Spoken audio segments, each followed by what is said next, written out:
and welcome to Clearview News Desk. We are reaching you live from Nigeria's capital city, Abuja. I am Imefonu Kon. President Bola Ahmed Tinubu is reportedly set to conclude the appointment of ambassadors to Nigeria's foreign missions worldwide after months of diplomatic gaps and growing pressure over the country's absence of envoys abroad.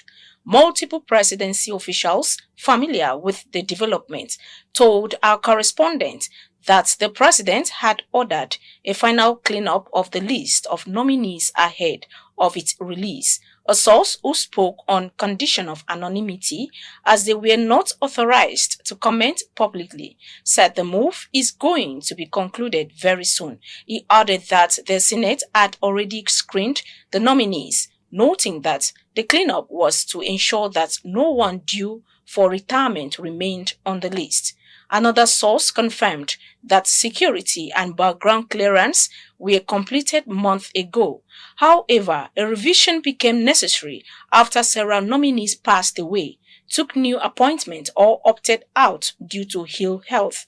The development comes more than 2 years after Tinubu's September 2023 decision to recall all ambassadors from Nigeria's 109 foreign missions, comprising 76 embassies, 22 high commissions, and 11 consulates, as part of a comprehensive diplomatic review. Since then, most missions have been headed by charge d'affaires or senior consular officers with limited authority to represent Nigeria in formal negotiations. There is a new twist in the case involving Senator Natasha Akpotun-Uduaghan, as reports indicate that the lawmaker has jetted out of the country, despite earlier reports that her passport had been seized by immigration officials. Visibly upset, the senator further threatened legal action against the officials, stating they had no right to withhold her passport or deny her exit from the country, adding she had committed no offense and does not deserve to be treated as such. The Kogi senator questioned why her passport was repeatedly seized despite attending all court sessions related to her pending cases. She further explained that the incident occurred shortly after marking her second year in office. At the time of filing this report, neither Senate President Godswill Akpabio nor the Nigerian Immigration Service had responded to Senator Akpotun-Uduaghan's allegations. Having completed my celebration of my second year in office, I decided to take a week off. So I'm at the airport here, and my passport is being withheld again. The same thing happened last time where my passport was seized. I have committed no offense, and there is no order from the court to withhold my passport and deny me traveling. The last time this happened, the officer in charge told us that the Senate President, Godswill Akpabio, instructed them to withhold my passport and prevent me from traveling because he said each time I travel out of the country, I smear the country's image by granting interviews out in international media.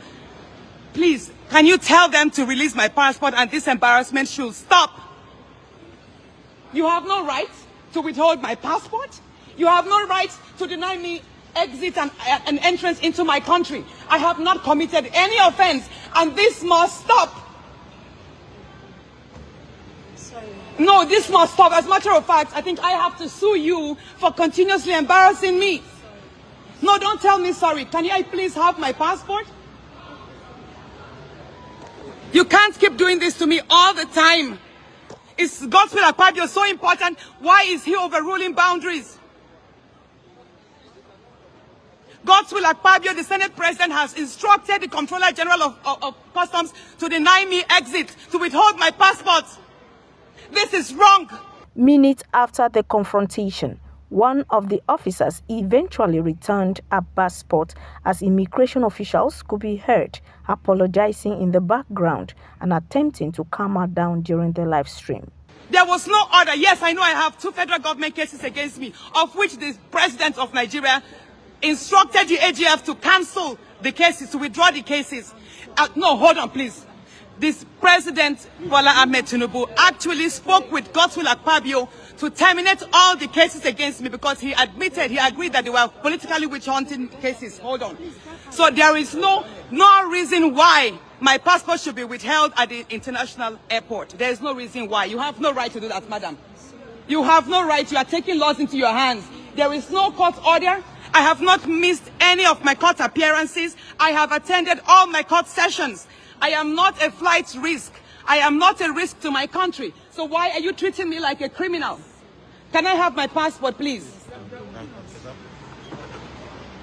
Thank you very much. Sometimes I think you just have to be a rebel to get things right. Then you keep asking Nigerians to be good citizens. If I had not gone public, would you have given me my passport? Natasha's outburst comes amid ongoing legal and political battles involving her and top government figures. In October, the Office of the Attorney General of the Federation had faulted her claim that the charges against her amounted to an abuse of court process. The AGF's office maintained that the charges were based on comprehensive and conclusive investigations.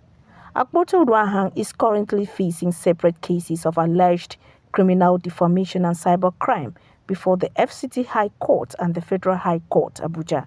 The senator was arraigned on a 6-count charge filed by the Director of Public Prosecution, Mohammed Abubakar. A case was adjourned by trial judge Justice Mohammed Umar to 24th November 2025. Consequently, the Kogi lawmaker recently returned to plenary after a 6-month suspension imposed by the Senate for alleged misconduct, a decision that drew public criticism. Nigeria's major opposition party, the People's Democratic Party, PDP, has once again been thrown into turmoil as internal wrangling resurfaces among its top leaders.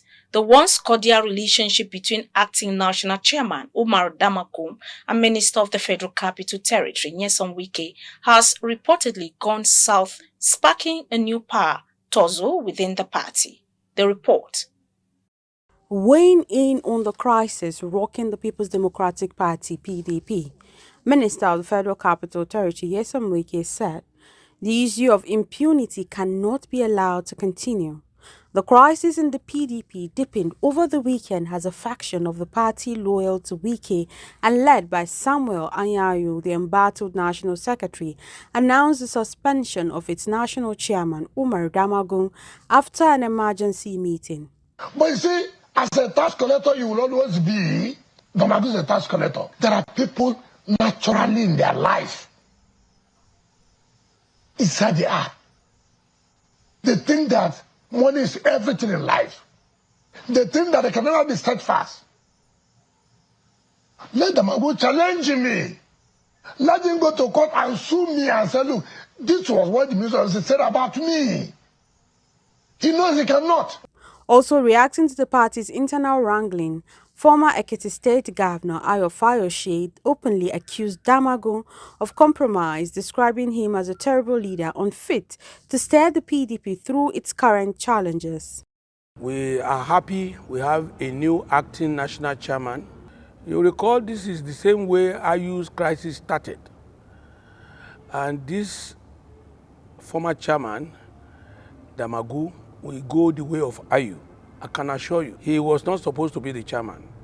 He only represented an interregnum, but manipulated the process to become the chairman and caused so much confusion. And you realize that the party could not even hold neck for a long time. It shows that the man, Damagun,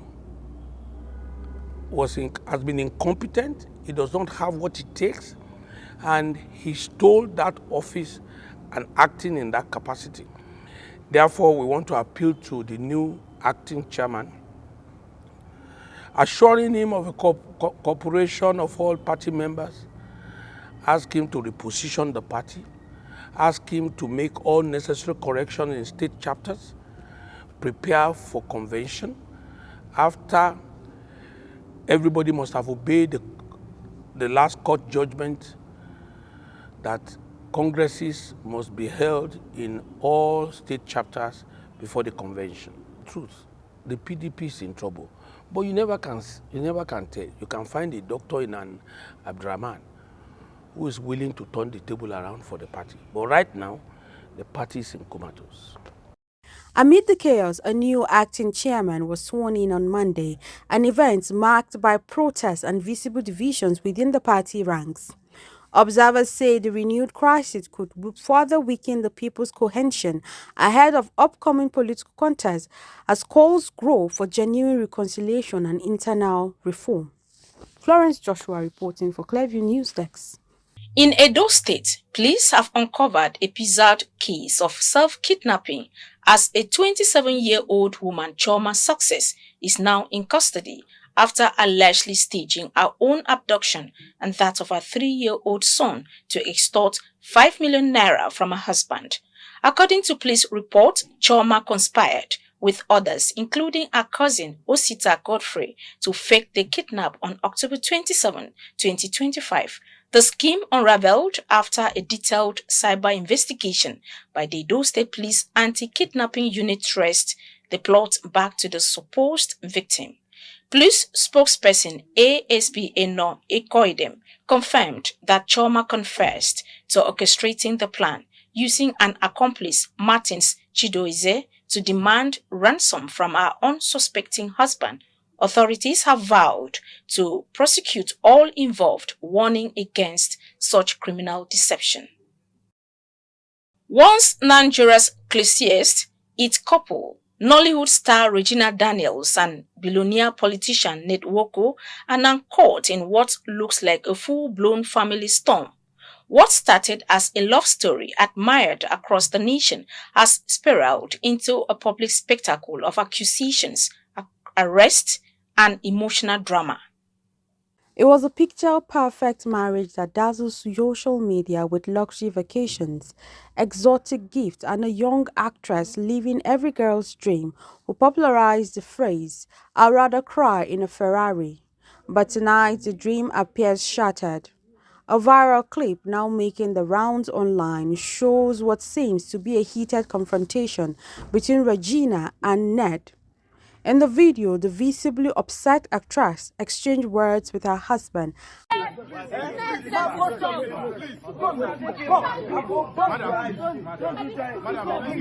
ma, we are begging you, please, ma. Please, ma. Please, ma. Calm down. Did anything happen to my sister? In this house? In this house? It's okay. In Ned Woko's house. In Ned Woko's house, I am nothing. But in my house, I am a queen.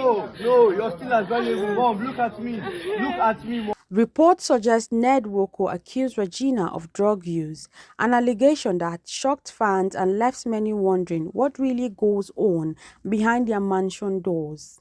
But the drama doesn't end there. In an emotional social media post, Regina accused her husband of ordering the arrest of her siblings, a move that has sent shockwaves through the entertainment world. Adding fuel to the fire, Regina's mother, veteran actress Rita Daniels, broke her silence, claiming Ned's marriage to her daughter was to activate his rising star, hinting there may have been deeper motives behind the once enviable union. A gift, you wanted a crown, you wanted somebody with a high star so that they can boost your falling star. You wanted a high star to boost your falling star. I swallowed it, I kept quiet. I was covering you. Now the fact you have, the same way you went up, you will come down. Yes. If you think you can bite the finger that fed you, you will go down. People are saying money. Which money? Which money? Because I'm covering you up. The engineer will come out by Odogu. You are making it to feel like feel funky. When you are going for election, how much did Gina give to you? 50K. How much did Gina give to you? $50,000. $50,000. That's what the contract that gave to you to support your election. Yeah, people are saying that she's is it choice? And the one that I supported you with. All my resources right inside your election. You are mad. Because people are saying no because of the gold digger. What digger? Because I cover your shame. Go and see that worker students if they are looking like billionaire students. Have you not seen it? Mom, we have seen it too. The revelation have set the internet ablaze with fans taking side, influencers weighing in, and the hashtag Pray for Regina trending across platforms. So far, neither Ned nor his camp has released an official response. But one thing is clear, the fairy tale romance that once defined power and glamour in Nigerian celebrity circle is now facing a tougher storm yet. As the controversy deepens, the world watches. Will Regina and Ned weather this storm, or is this the final curtain for Nigeria's most glamorous couple? Grammy-winning Nigerian singer Damini Okulu, popularly known as Burna Boy, has spoken candidly about his struggles with religion, revealing that he is still unfulfilled despite converting from Christianity to Islam in pursuit of enlightenment. In a recent interview with streamer Playboy Max, Burna Boy explained that the more he researches religious books with the aim of finding meanings, the more confused he becomes. Burna Boy added that his spiritual exploration is still on, as well as his search for personal truth. Clearview News Desk recalls that another Nigerian singer, Nice, a few months ago, also shed light on his spiritual journey, revealing that he converted to Ifa religion after suffering a spiritual attack that left him bedridden for 6 months. Nice, in the viral interview shared online, stated that he wished he started practicing Ifa religion earlier. And that's the news. You can follow up on latest events and happenings around you via social media platforms on Facebook, Instagram, and YouTube at Clearview News Desk, or via handle on X, formerly known as Twitter, at Clearview Online. Many thanks for watching. I am Imefono Kun.